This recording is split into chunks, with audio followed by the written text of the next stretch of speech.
ইমান প্ৰসিদ্ধ মন্দিৰ এটাৰ সন্মুখত আমাৰ এনেকুৱা গো মাংসৰ যদি তেজ গছকি কেনে যাত্ৰী যাব লগা হয়, তাতকৈ আমাৰ লজ্জাজনক কাম আৰু একো নাই। মুখ্যমন্ত্ৰীৰ নিৰ্দেশৰ পিছতে গো মাংসৰ বিৰুদ্ধে একশ্যন মুডত অসম আৰক্ষী। এইবাৰ নিষিদ্ধ মাংস বাইহাটা চাৰিআলিৰ মদন কামদেৱ দেৱালয়ত। ৰাষ্ট্ৰীয় বজৰং দলৰ অভিযানত বাইহাটা চাৰিআলিত বৃহৎ পৰিমাণৰ নিষিদ্ধ মাংস উদ্ধাৰ। নিষিদ্ধ মাংস বেপাৰী মিণ্টু আলীক ৰাষ্ট্ৰীয় বজৰং দলে মদন কামদেৱ দেৱালয়ৰ সন্মুখত ধৰি বাইহাটা আৰক্ষী থানাত গতাই দিয়ে।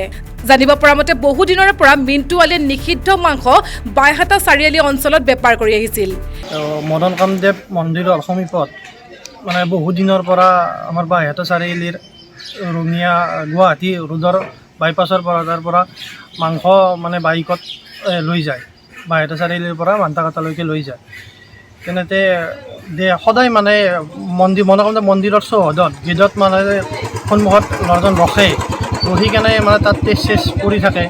পৰি থকাৰ পিছত সেইখিনি মানে স্থানীয় ৰাইজে প্ৰত্যক্ষ কৰে। প্ৰত্যক্ষ কৰি কেনে আমাক ৰাষ্ট্ৰীয় বজৰং দলক আমাক জনায় কথাখিনি। সেই মৰ্মে আজি আমি ৰাতিপুৱা 4 বজাৰ পৰা তাত ৰখি কেনে এই ল'ৰাজনক প্ৰায় 2 ঘণ্টাৰ মূৰত আমি ল'ৰাজনক ধৰি পেলাই দেখা পাওঁ যে তাত সেই গো মাংস মানে লৈ যাই আছে আৰু তাতে মানে তেজ চেজ এনেকৈ কিবা কিবি হেৰি কৰি কেনে আমি মানে তাক কৰায়ত্ব কৰোঁ। কৰায়ত্ব কৰি কেনে আমি বাইহাটা চাৰিআলি আৰক্ষী থানাত গতাই দিওঁ।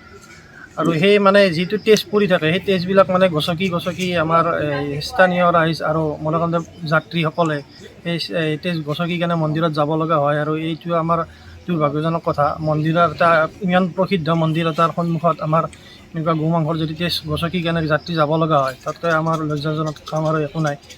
আমি বাইহাটা চাৰিআলি প্ৰশাসন আৰু মাননীয় হিমন্ত বিশ্ব শৰ্মাদেৱক আমি আহ্বান জনাওঁ যে এই বৃহৎ যিটো চক্ৰ আছে গো মাংসৰ, অবৈধ গো মাংসৰ এই চক্ৰটোক অতি শীঘ্ৰে কৰায়ত্ব কৰক আৰু কঠোৰতম শাস্তি প্ৰদান কৰক। আমাৰ ৰাষ্ট্ৰীয় বজৰং ৰঙিয়া জিলাৰ তৰফৰ পৰা এইখিনি আমি দাবী জনাওঁ। বিশেষ প্ৰতিবেদন নিউজ ডেস্ক ৰিপৰ্ট।